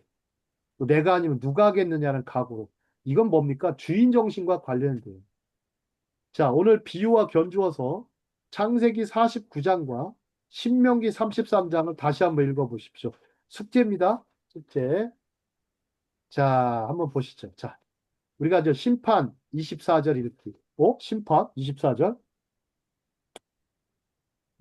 자, 누가 보고 오늘 말씀 나가면서 자, 24절에 보면 뭐라고 했냐면 내가 너에게 이르노니 초대받은 사람들 중에 아무도 내 잔치를 맛보지 못하리라. 세상에. 내 잔치를 맛보지 못하리라. 맛보지 못했다는 사람들이죠. 받았지만 초대에 응하지 않고 참석하지 않은 사람은 맛보지를 못하죠. 여러분들 수박 겉핥기 해봐야 알겠습니까? 네? 수박이 단맛인지 수박을 쫙 쪼개가지고 특히 수박은요 서리했을 때 먹는 수박이 제일 맛있어요. 네. 근데 서리는 하지 마십시오. 꼭 서리하면 그렇게 맛있어요. 특히 여름철 저기 약간 밤에 온도 떨어지고 서늘하잖아요. 거기다 수박을 훔쳐가지고 냇가로 가요. 냇가에 가서 딱 물에다 딱 담궈놔요. 옛날에 뭐 냉장고가 어디 있습니까? 담궈놓고 그래서 친구들하고 쪼개 먹는 거예요. 네. 수박을 쪼개 먹는데 그 얼마나 참 남의 집 거 훔쳐다가 먹는데 죄의식도 없이 그냥 먹는 거예요. 꼬마들이. 예, 뭐 그때는 뭐 몰랐죠. 한 5학년쯤 가니까 죄의식이 느껴지더라고요. 예, 절도죄라는 것이 뭔지 알기 때문에 그때부터 한 3학년 때까지는 모르겠더라고요. 3, 4학년 때까지. 예, 예. 그래가지고 막 제가 또 서리를 얼마나 많이 했나 참 교회를 다니는 학생이었는데 서리를 하도 많이 해가지고 어느 날은 서리를 열심히 했는데 이게 수박이 안 쪼개지는 거예요. 이 수박이 왜 안 쪼개질까? 알고 봤더니 호박을 따가지고 늙은 호박을 따서 제 수박이 안 쪼개져가지고 혼났네. 자, 그래서 집에 가져갔죠. 그래서 어머니가 웬 호박이냐 했더니 산에 가서 땄습니다. 엄마가 하시는 말씀이 너희놈 새끼 너 서리했지. 네, 어떻게 하셨어요? 그랬더니 자, 그다음부터 서리는 안 했는데 자, 딱 뭐든지 서리를 하면 안 됩니다. 5학년 때까지만 하세요. 네. 그때까지는 뭐 애가 하는 짓이니까 그다음부터 하지 마세요. 자, 이 말씀을 보면 참 희한한 말씀이에요. 이게 왜 우리가 제가 신명기를 왜 얘기했을까? 여러분 뭐 출판 샴푸 좀 하시잖아요. 그죠? 출애굽기 말씀으로 뭐 삶을 살아내자 이렇게 하시는데 이게 신약과 잘 연결을 잘 하셔야 돼요. 잘못하면 그냥 그거만 딸랑 배우게 돼요. 그거만 딸랑 배우면 별 재미가 없어요. 별로. 좀 연결해 보면 재밌어요. 그래서 제가 자주 얘기하잖아요. 연결 지능을 제발 가져라. 그럼 좀 재밌거든요. 내 삶과 연결하고 신약과 연결하고 다른 사람과 또 연결하고. 자, 아주 익숙한 말씀이에요. 왜 이 말씀을 했을까? 예수께서. 24절에 왜 이런 말씀이 나오지? 저는 궁금하잖아요. 그죠? 저는 굉장히 궁금한 사람입니다. 아니, 잔치를 맛보지 못하리라? 당연하지. 이렇게 생각했는데, 근데 이게 유대 배경에 있을까? 했더니 있는 거예요. 자, 이것을 하나님께서 모세에게 하신 말씀과 불길하게도 흡사합니다. 유대인들이 매우 익숙했을 말씀입니다. 자, 민수기에서 사람들이 약속의 땅인 가나안으로 올라가기를 거부한 후에 일입니다. 자, 가나안 땅으로 가기를 거부했죠. 네, 환영한 사람들 별로 없었어요. 네, 어떻게 해서 간 겁니까? 여러분들. 야, 이때 바로를 들어 쓰시는 거예요, 하나님께서. 바로를 들어 쓰셨다니까? 어떻게 쓰시는 거예요? 미리 하나님이 약속해 놓으셨죠, 초대장. 그죠? 야, 너희들 적과 꿀이르는 가득한 땅으로 널 초대하겠다. 미리 초대장 보내셨잖아요. 그죠? 근데 바로가 어떻게 해요? 파라오가 막 군병, 전차 부대 끌고 와서 막, 뒤에서 그냥 이놈들 다 죽일 각오로 그냥 홍해에 가서 다 몰살시키려고. 그죠? 다시 끌어와가지고 막 노예를 쓰려고 했는데 갑자기 하나님이 기상천외한 방법을 쓰시죠. 홍해를 갈랐습니다. 근데 홍해를 갈라놓고 딱 갔는데도 어떻게 해요? 하나님이 바로 가나안 땅으로 안 보내주시죠. 그죠? 왜요? 노예 근성 빼느라고 한 40년간. 40년간 노예 근성 빼느라고 40년간 온갖 훈련을 시키죠. 막 광야 훈련을 시킵니다. 그리고 광야 1세대들은 결국 가나안 땅으로 못 들어가요. 자, 그렇게 훈련 받아도 못 들어간다고. 자, 한번 볼까요? 그분은 주님은 그 땅을 야훼께서는 주셨다고 분명히 말씀하셨어요. 이미 주셨다. 이미 너희들한테 붙이셨다. 이렇게 말씀하셨어요. 자, 미래에 대한 믿음을 우리가 갖고 있어야 돼요. 그죠? 미래에 대한 믿음을 우리 현재적으로 갖고 있어야 돼요. 미래 하나님 나라에 대한 믿음을 현재적으로 우리가 갖고 있어야 돼요. 누가? 내가. 언제? 지금. 그러나 백성은 하나님의 축복을 거부하고 이집트로 돌아가려고 했습니다. 심지어요, 홍해를 건넜음에도 불구하고.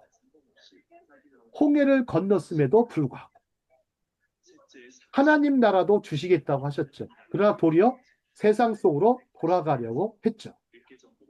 이 말씀을 우리는 기억하셔야 돼요. 다음, 여기 나오죠. 민수기 14장. 그러나 갈렙은. 자, 이들이 한번 보세요. 하나님이 다 세셨어요. 자, 이적을 맛봤는데 몇 번? 10번이나 여기다 세목한. 10번이나 하나님을 시험했대요. 그 다음에 내 목소리를 청종하지 않았다. 10번이나 나를 시험하고 청종하지 않았어요. 자, 그리고 이 사람들한테 뭐라 했습니까? 내가 그 조상들에게, 여기가 참 중요해요. 이미 오래전에 아브라함과 이삭과 야곱, 그 다음에 요셉에게 또 12지파의 사람들에게 주겠다고 맹세한 땅을 결탄코 보지 못할 것이다. 또 나를 멸시하는 사람은 하나라도 그것을 보지 못하리라.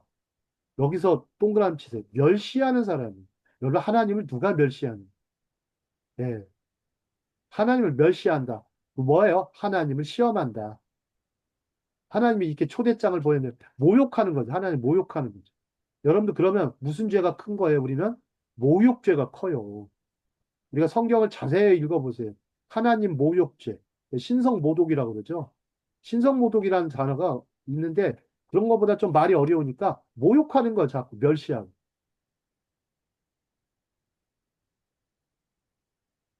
두 사람이 있다고 그러죠. 하나님께 대해서 무서워하는 사람이 있고 무시하는 사람도 있어요. 그게 바로 불신자예요. 하나님을 무서워하든지 무시하는 것.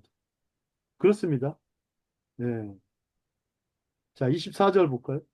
오직 내 종 갈렙은 다 이러죠.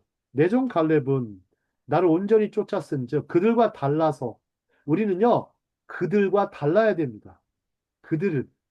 남들과 달라야 되는 것이죠. 그의 갔던 땅으로 내가 그를 인도하여 이미 갈렙은요 가나안 땅을 맛본 사람이에요. 그죠?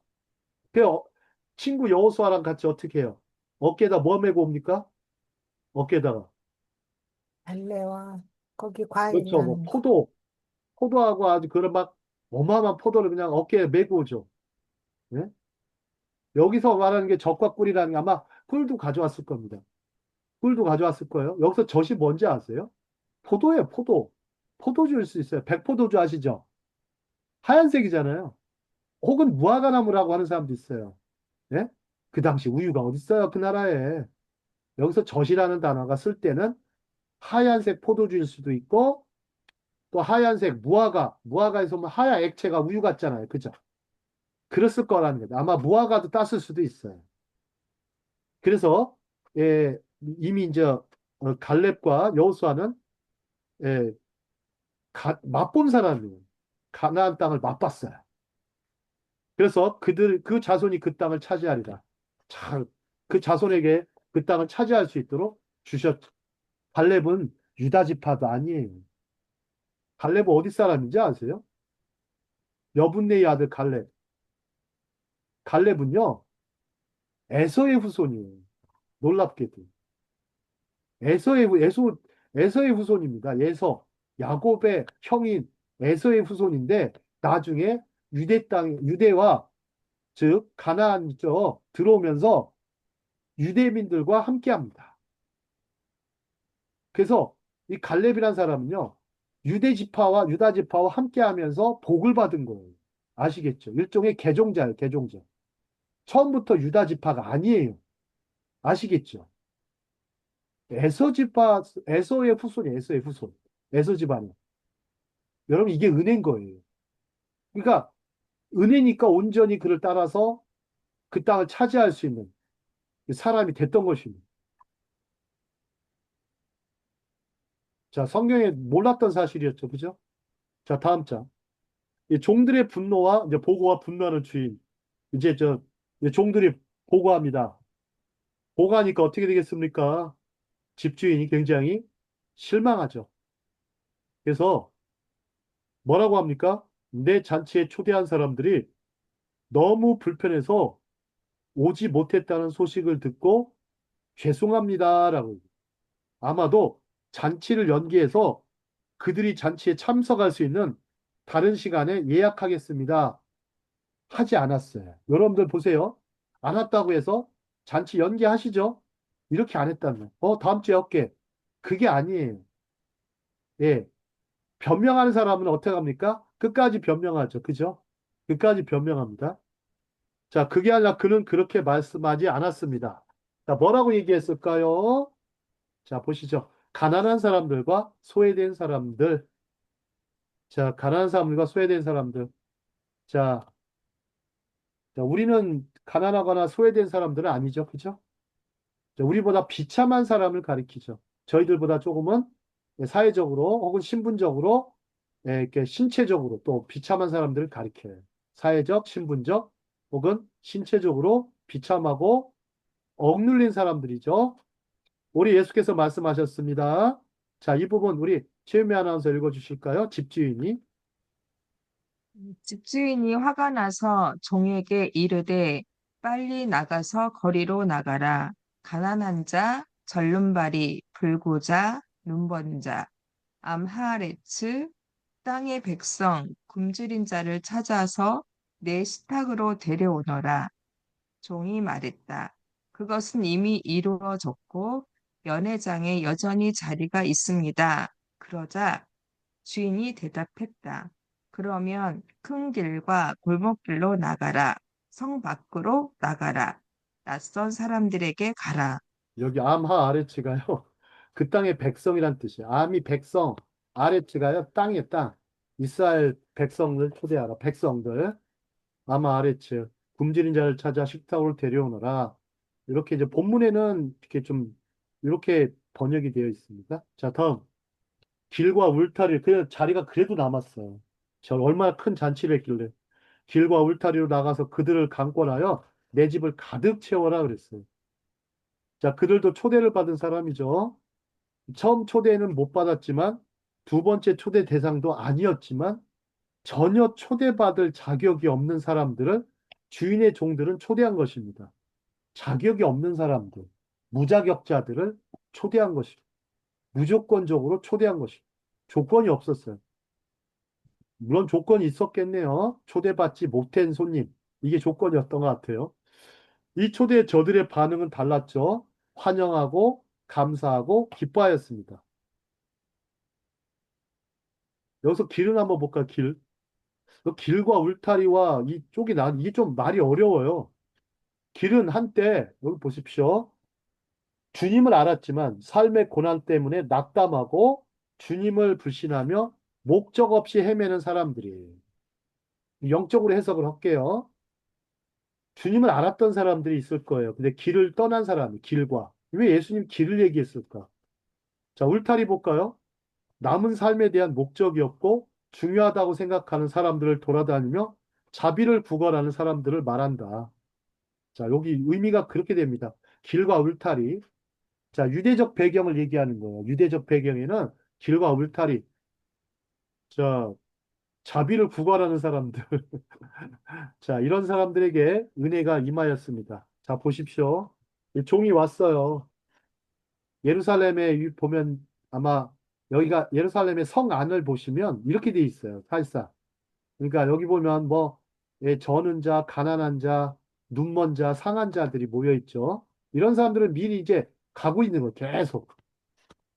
그림이 아주 참 좋습니다. 자, 비유의 결론으로 가겠습니다.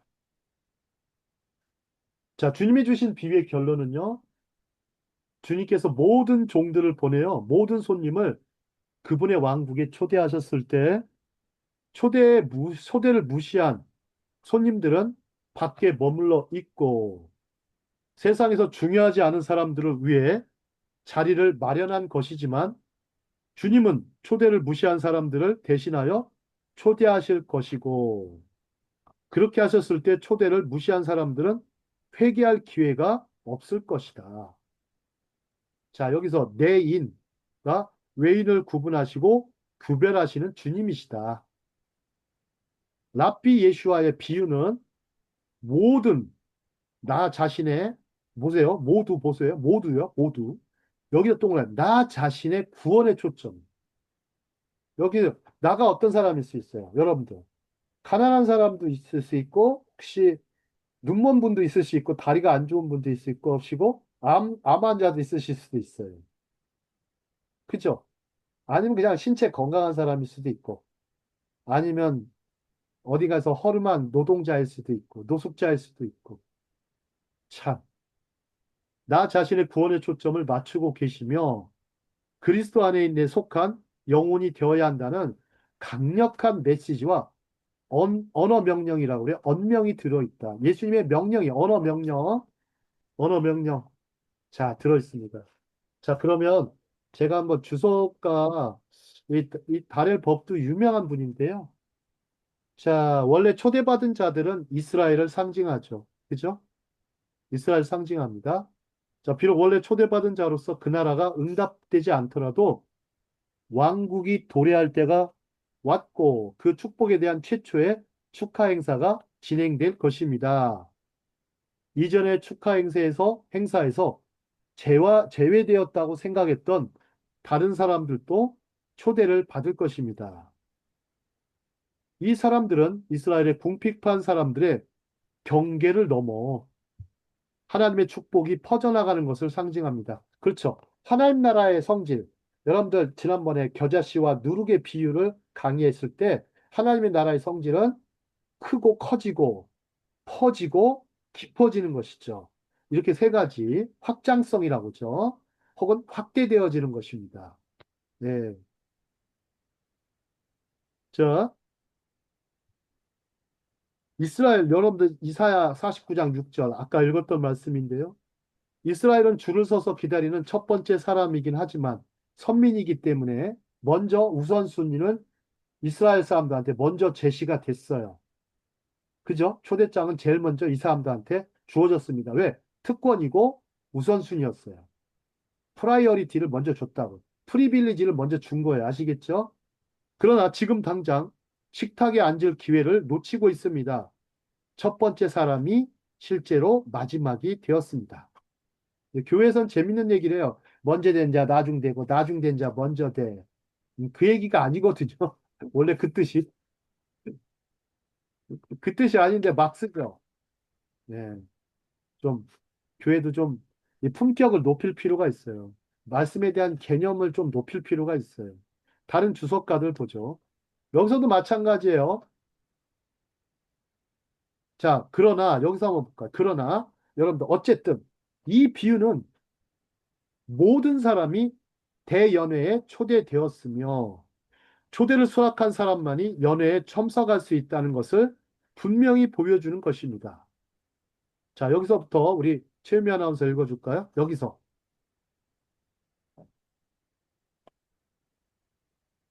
저, 여기서, 여기에서가 아니고요. 어디서? 예, 어째- 여기서 하나님의 응답에 대해. 하나님입니다. 두 번째, 밑에서 네 번째. 밑에서 네 번째에서. 번째 줄. 네 번째요. 예. 여기서 하나님의 응답에 대해 필자인 내가 좋아하는 점은 그분의 왕국 초대를 거부했음에도 불구하고 연회가 취소되지 않았다는 것이다. 할렐루야. 아직 구원의 문은 열려 있다. 닫혀 있지 않는다. 그런데 언젠가 닫힌다. 언젠가 다친다. 어, 여러분들 이것도 믿으셔야 돼요. 열려있다는 것도 믿으셔야 되지만 다치는 것도 믿으셔야 돼요. 그죠? 참. 자, 그러니까 어때요? 대잔치에 대한 변명은 없다. 변명은 없다. 자, 여기서 이제 다른 얘기를 뭐 다 할 필요는 없는데요. 자, 우리 유대인들뿐만 아니라 주님은 이방인들도 다 구원받기를 원하시죠. 자, 그러니까 이제 주님의 식사, 이 식사의 초대는 자격 증명에 따라 주어지는 것이 아니라 주인의 은혜에 따라 주어집니다. 아무런 사람도 상관없어요. 자격이 있든 없든 자격 증명. 여러분들 그거 있으면 참 좋을 것 같아요. 증명서. 예? 여러분들 그리스도인의 증명서 아이디 갖고 계신 분들은 그 아이디가 있어야 돼요. 그리스도인의 아이디. 있습니까? 신분증? 그걸 보여줘야 되겠죠. 그죠? 예? 좀 교회마다 이런 거 만들어주면 참 좋을 것 같아요. 우리 교회 딱 해가지고 그리스도의 신분증 딱 하나 만들어서 매달 달 등록을 하고 딱 언제 믿음 겨든난 날 딱 적고 딱 그랬으면 좋을 것 같아요. 그거 참 좋은 사업 같아요. 그거 없잖아요. 그죠? 여러분들 머리를 좀 쓰세요. 머리 장식으로 있는 거 아니에요. 머리 써서 아이디어도 좀 내고 저기 뭐야 교인도 막 기도 막 살려주고 제자들 기운도 살려주고 믿기를 참 잘했다고 막 축하해주고 격려해주고 잔치도 베풀어주고 예, 뭐 그러면 좋을 것 같아요. 뭐 생일 때도 요즘 안 하더라고. 네, 그러지 마세요. 자, 이제 우리 변명할 수 없다. 주님의 은혜. 자, 사람들 어떻습니까? 사람들. 자, 20절. 자, 창세로부터 그의 보이지 아니하는 것들, 곧 그의 영원하신 능력과 신성이 그 만드신 만물에 분명히 보여 알게 되나니, 그러므로 저희가 핑계치 못할지니라. 이 대목 보세요. 하나님을 영화롭게 아니한다. 생각이 허망하며 미련한 마음이 어두워졌고 우준하게 됐다 이거예요. 제가 언제 이게 로마서 강의를 할 건데요. 이 강의에서도 특히 영적 침체 부분은 아마 빠르면 다음 주에 할 수도 있겠습니다. 거의 이제 작성을 해놨어요. 아주 이제 몇 달 걸리더라고요. 이거 하나 쓰는데. 아마 다음 주부터 할 것 같습니다. 자, 복음성가.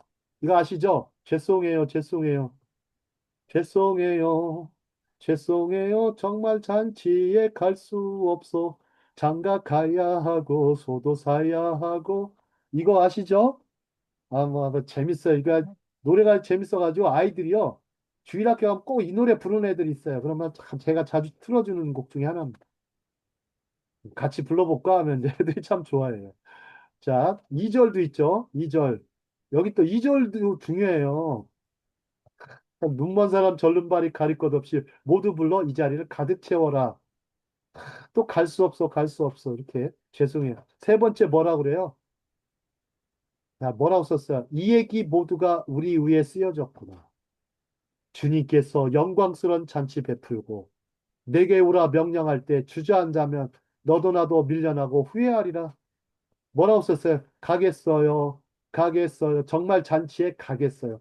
장가 들었지만 소도 사왔지만 논과 밭에 나가서 할 일 많아도 주 오라시면 가겠어요. 뭐 집까지 이렇게 뭐 안 갈 수밖에 없지 뭐. 때 되면 가야 되는 거 아니에요? 죽기 전에 정말 제발 좀 주님 품으로 가십시오. 죽기 전에 좀 제발 좀. 예. 헛소리하지 말고 변명하지 말고. 자, talmude에는 이런 법칙이 있습니다. 메모해놓으세요. 1대 10대 100 법칙이 있습니다. 1대 10대 100 법칙. 자, 이거는 미국의 세계적인 물류회사 페덱스의 구호입니다. 페덱스. 여러분 세계 1위 회사 아시죠? 우리나라 쿠팡은 아무것도 아니에요. 한진도 대단하지만 세계 1, 2위가 UHL하고 페덱스예요. 유태인 회사예요. UHL하고. 유태인 회사들은 얼마나 이게 잘하는지 장사를. 자, 페덱스의 1대 10대 100인데요. 이게 탈무드에 나오는 법칙이에요. 만약에 무슨 문제가 터졌을 때요. 무슨 문제가 터졌어요. 그러면 바로 복구하려면 무조건 변명하지 않고 잘못했습니다. 딱 하면 그건 일이에요. 일로 막을 수 있어요. 손해. 잘못했습니다. 딱 고개 바로 숙여요. 근데 10배로 갚아야 될 상황이 벌어져요. 10배로 갚는 상황이 뭐죠? 이게 변명하고 핑계하는 거예요. 내가 안 그랬어요. 내가 안 그랬어요. 그러면 10배로 배상하고. 손해가 그렇게는 안 돼요. 비즈니스 법칙입니다. 근데 100배의 손해가 나는 거는 망하는 거죠. 망하는 거죠. 어떨 때 망합니까? 책임전가 할 때. 책임전가 할 때. 자, 10번째, 10배는 거짓말 할 때. 그 다음에 100배는요, 책임전가 할 때. 이걸 잘한 사람이 누구예요? 아담과 하와죠. 처음부터 선악과 네가 왜 저 했다 그러면 처음부터 주님 제가 잘못했습니다. 이러면 되는데 한 1라운드에서 그냥 주님이 맞아 1라운드에서 바로 들어 놓아야 되는데 들어 놓질 않아요. 항복하질 않네. 한 그러다가 또 좀 라운드가 진행이 되면서 또 뭐 하기 시작합니까? 예? 아담한테 뭐라고 그래? 아담한테 너가 어떻게 해요? 어? 그러니까 아담이 뭐라고 그래요? 응? 선악과 왜 먹었는? 아니 당신이 주신 여자래요 세상에. 응? 이브 하와를 당신이 주신 여자가 먹으라고 해서 내가 따먹었다. 참 여자 말을 너무 잘 들어요. 여러분들 여자 말을 자다가도 부인 말 잘 들면 자다가도 떡이 나온다. 떡이 나오긴 뭐 개뿔 나와. 아무것도 안 나오던데. 네. 떡은 안 주더라고요. 그냥 뭐. 욕은 안 먹은 게 다행이에요. 욕은 안 먹. 자, 두 번째 그렇고. 그러니까 또 이브한테 또 얘기하시죠. 네가 너 왜 그랬냐 그랬더니 뭐 어쩌고저쩌고. 너 이브는 또 누구한테 책임 전가예요? 뱀한테 책임 전가예요. 아이 뱀이 나를 꿰가지고.